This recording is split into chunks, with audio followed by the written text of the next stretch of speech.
Hello friends, welcome to Indian study पर आपका स्वागत है। दोस्तों, जैसा कि आप सभी लोग जानते हैं, मैं डेली बेसिस पे आपको जीके की वीडियो प्रोवाइड करवा रहा हूं, क्योंकि आप सभी लोग जानते हैं कि यूपी पुलिस कांस्टेबल का री एग्ज़ाम बहुत जल्दी होने वाला है। क्योंकि लगातार इसके रिगार्डिंग जो है वो कुछ ना कुछ न्यूज़ देखने को मिल रही है।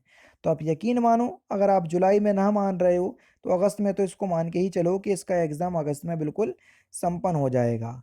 तो टाइम को ना वेस्ट करते हुए पहले क्वेश्चंस की तरफ बढ़ते हैं। लेकिन उससे पहले मैं आपको बता दूं कि 100 लाइक का टारगेट है, तो प्लीज़ दोस्तों वीडियो को लाइक जरूर कर दीजिएगा। पहला क्वेश्चंस दोस्तों आपके सामने कि अंतर्राष्ट्रीय मानव अधिकार दिवस 2023 कब मनाया गया। तो आप सभी लोग जानते हैं कि अंतर्राष्ट्रीय मानव अधिकार दिवस जो है वो प्रत्येक वर्ष 10 दिसंबर के दिन मनाते हैं, है ना। चौथा ऑप्शन यहाँ पर आपका बिल्कुल करेक्ट हो जाएगा। और इसी दिन जो है वो नोबेल पुरस्कार वितरित किए जाते हैं।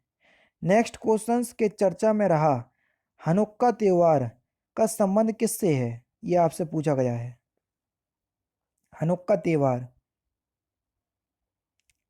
तो बेसिकली अगर हम बात करें हनुक्का त्योहार, यहूदियों से संबंधित है। पहला ऑप्शन यहाँ पर आपका बिल्कुल करेक्ट।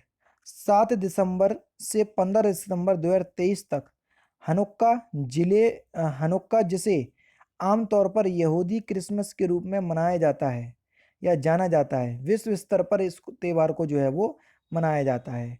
कई कई लोग इसे हनुक्का की जगह चानू का त्योहार भी कहते हैं, है ना। इसे रोशनी का त्योहार भी कहा जाता है।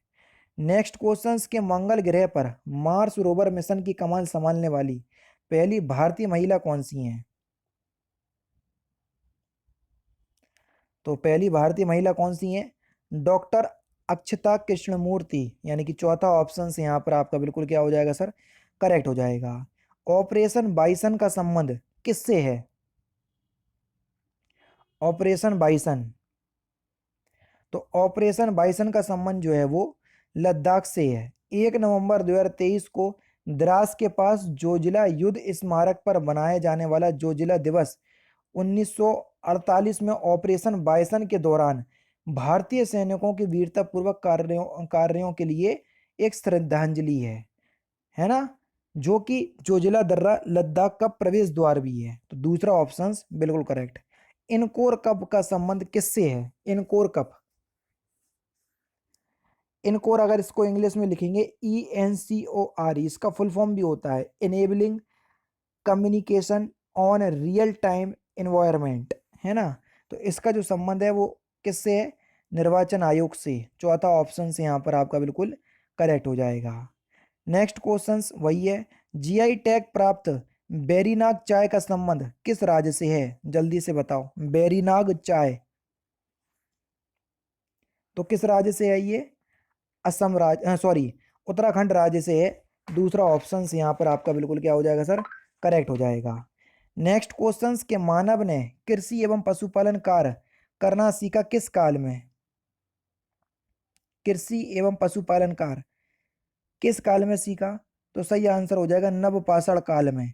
यानी कि इस क्वेश्चंस का कौन सा पहला ऑप्शन यहाँ पर आपका बिल्कुल करेक्ट हो जाएगा।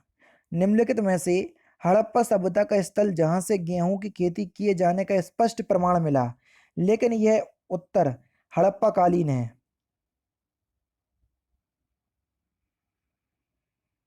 तो कहां से मिला गेहूं की खेती के लिए स्पष्ट प्रमाण? तो सही आंसर हो जाएगा आपका हुलास से। पहला ऑप्शन यहाँ पर आपका बिल्कुल करेक्ट हो जाएगा। मौर्य शासन अशोक द्वारा स्थापित सबसे सुरक्षित स्तंभ कौन सा है? मौर्य शासक अशोक द्वारा स्थापित सबसे सुरक्षित स्तंभ, तो सही आंसर हो जाएगा आपका लौरिया नंदनगढ़ स्तंभ। यानी कि इस क्वेश्चन का तीसरा ऑप्शन यहाँ पर आपका बिल्कुल करेक्ट हो जाएगा। निम्नलिखित घटनाओं का सही कालक्रम क्या है, ये आपको बताना है। तो कैबिनेट मिशन योजना आप सभी लोग जानते हैं, ये 1946 में हुई थी, यानी कि 1946। बेबेल योजना की अगर आपको पता है तो ये 1945 में हुई थी, यानी कि 1945। और क्रिप्स मिशन 1942 में स्टार्ट हुआ था, है ना। तो सबसे पहले क्रिप्स मिशन, फिर बेबेल योजना और फिर कैबिनेट मिशन योजना, यानी कि 3 2 1। तो कौन से ऑप्शंस में दिया? तो यहाँ पर दूसरे ऑप्शंस में दिया, तो दूसरा ऑप्शंस बिल्कुल करेक्ट हो जाएगा। भारतीय राष्ट्रीय कांग्रेस के प्रथम मुस्लिम अध्यक्ष कौन थे? सिंपल क्वेश्चन से आराम से बता सकते हो।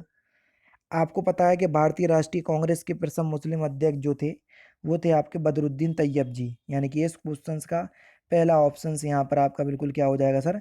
करेक्ट हो जाएगा। जिन्होंने मद्रास में 1987 में कांग्रेस के तीसरे अधिवेशन की जो है वो अध्यक्षता की थी। मराठा एवं केसरी नामक समाचार पत्रों का प्रकाशन किसके द्वारा किया गया था?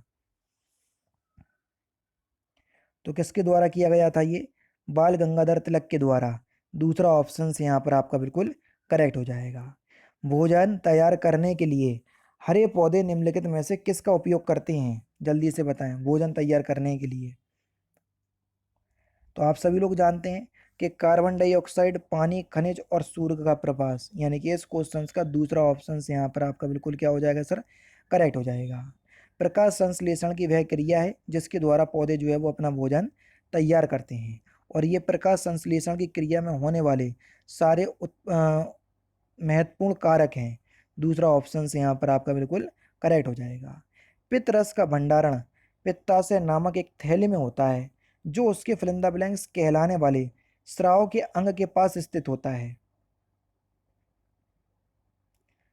तो ये यकृत कहलाने वाले स्राव के अंग के पास स्थित होता है। चौथा ऑप्शन से यहाँ पर आपका बिल्कुल करेक्ट है।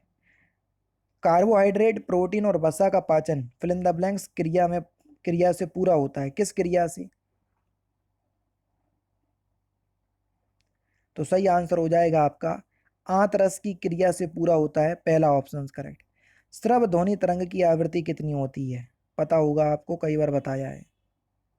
श्रव्य ध्वनि तरंग श्रव्य ध्वनि तरंग की अगर हम बात करें तो वो होती है 20 हर्ट्ज से 20,000 हर्ट्ज के मध्य, और जो 20 हर्ट्ज से कम होती है उसको बोलते हैं अपश्रव, और जो 20,000 हर्ट्ज से ज़्यादा होती है उसको बोलते हैं पराश्रव।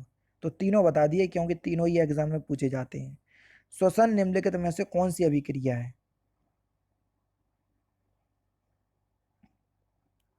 तो सही आंसर हो जाएगा आपका ऊष्माक्षेपी अभिक्रिया। तीसरा ऑप्शन करेक्ट। जिन अभिक्रियाओं में उत्पाद के निर्माण के साथ साथ ऊष्मा भी उत्पन्न होती है उन अभिक्रियाओं को हम ऊष्माक्षेपी अभिक्रिया कहते हैं। जैसे श्वसन एक ऊष्माक्षेपी अभिक्रिया है, प्राकृतिक गैस का दहन एक ऊष्माक्षेपी अभिक्रिया है। समझ गए? लास्ट क्वेश्चन देखो कि क्वांटम सिद्धांत के खोजकर्ता कौन है? तो इस क्वेश्चन का आंसर आप मुझे कमेंट बॉक्स में बताएंगे। तो दोस्तों ये थे आपके इंपॉर्टेंट क्वेश्चंस जो कि आपकी आगामी परीक्षा यूपी पुलिस कांस्टेबल के लिए एग्जाम के लिए बेहद इंपॉर्टेंट है। वीडियो अगर आपको अच्छी लगे तो प्लीज़ दोस्तों वीडियो को लाइक और शेयर जरूर कर दीजिएगा। बाकी फिर मिलते हैं हम नेक्स्ट क्लास में, नेक्स्ट सेशन में। जय हिंद, जय भारत।